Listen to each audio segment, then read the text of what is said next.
What a beautiful Atlanta evening.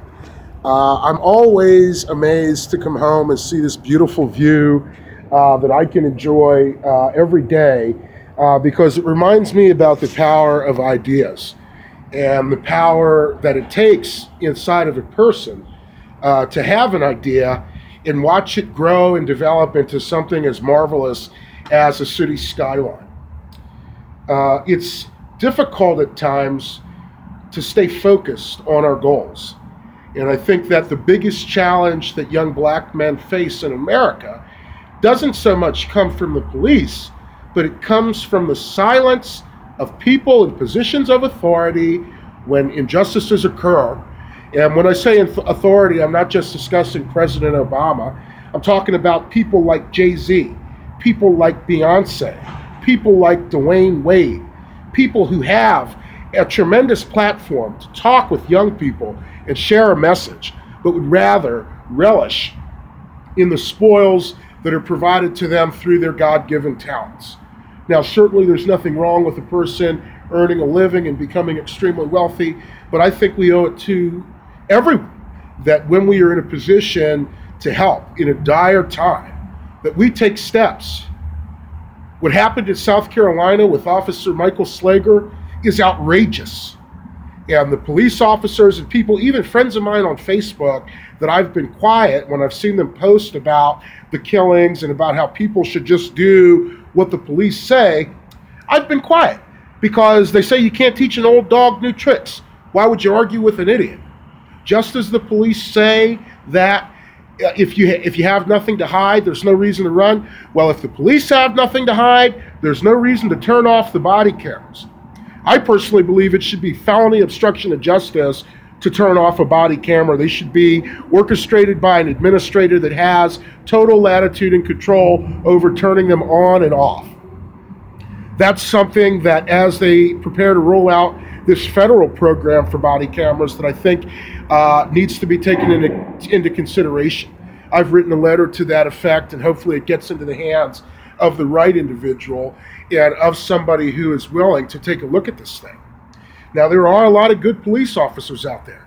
Some of my best friends, some of the people who trained me when I was coming up as from a uniformed security guard to an undercover loss prevention detective to a correctional officer, have been in law enforcement and have trained me keenly and acutely into the intricacies involved in a gray area. But what I saw in South Carolina was absolutely murder. It should be punishable under United States Code Title 18, 242, the deprivation of rights under the color of law, which is actually punishable by death here in America. And prosecutors everywhere, at least at the federal level or those that have been deputized in state courts, should have a guilty conscience because we've got to enforce our laws. And if that means strapping a police officer to a gurney, then that's what we're going to have to do. That's certainly what I intend to do with my career as a prosecutor. It's legal and it's absolutely necessary to curb and stem the tide of violence that is inflicting communities all across America. Police have become domestic terrorists in neighborhoods far and wide. So, you killed somebody's best friend last year and they see a cop, of course they're going to run. What happened to Mr. Gray absolutely rises to the level of depraved heart murder. The prosecutor doesn't have to prove that he intended the death. Depraved heart murder in Maryland and under the criminal law doesn't involve a specific target. All the prosecutor must prove is that the individuals responsible or accused acted with such a disregard for human life that it subsequently caused the death of an individual. And I think beating an individual and slamming him forcefully to the ground and tossing him into the back of a paddy wagon like trash, unbuckled and unrestrained, while restrained with leg irons, does rise to that level. And I, for one, am looking forward to seeing some officers get convicted.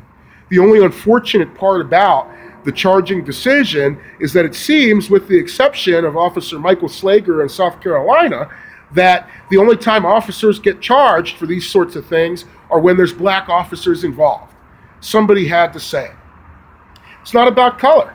It's about the decisions that the people in authority are making with regard to color. You say you're colorblind, I say you're an undercover racist and an idiot. I say somebody who's colorblind are some of the most racist people out there, because it means even if you're acting with the best of intentions, that if you truly are colorblind, you could miss an instance of racial prejudice when it happens. And that just about covers it. But I wanted to share this view and some things that have weighed heavy on my mind this week with you. I won't be tuning into the Mayweather fight this evening because I can't support somebody who can't read. And he's not going to get any of my money or patronage because I can't support that. We've got black children who are illiterate in this country because of things like the cheating scandal here in Atlanta. And it's outrageous that somebody with millions of dollars and all the money in the world to learn the skill and the beauty of reading still has chosen not to do so. And I think it's when we remove leaders like that and replace them with leaders like myself and other up-and-coming individuals that we're truly going to see the change come to America that we've been so longing for so many years. I wish everyone the best, and I, again, thank you for taking a few moments to listen to me this evening, and I look forward to sharing more with you along my journey growing up and being a black man in America.